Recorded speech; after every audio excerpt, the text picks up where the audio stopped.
Les exigences pour la vie éternelle. Texte, Hébreux midi 14-17.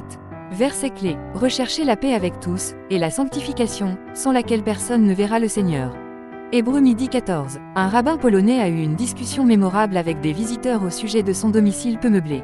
Les visiteurs se demandaient pourquoi le rabbin n'avait qu'un banc et une table entourés de nombreux livres.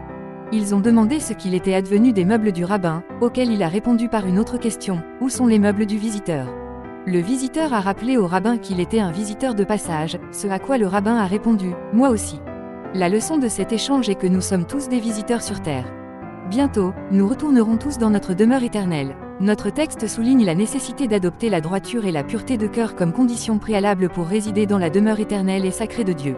Le psalmiste offre également une bonne perspective sur ce sujet.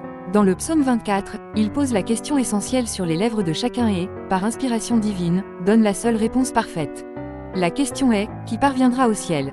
Quel chemin peut-on suivre pour être certain d'y arriver? Le psalmiste a une réponse inspirée du ciel, marcher dans la droiture, accomplir des œuvres justes et parler la vérité. Le mode de vie assuré d'accès au ciel appartient à ceux qui ne calomnient pas, ne commettent pas de mal et n'entachent pas Dieu et leurs voisins. Ils passent outre au mal et aiment être en bonne relation avec Dieu.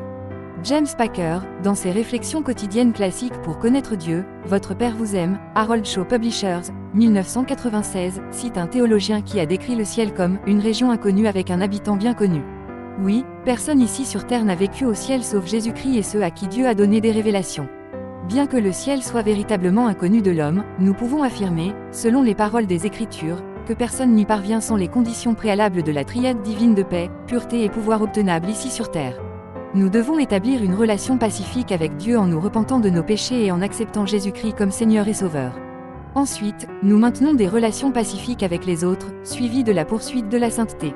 Ce sont les exigences qui garantiront à quiconque désireux d'atteindre le ciel à la fin de sa vie.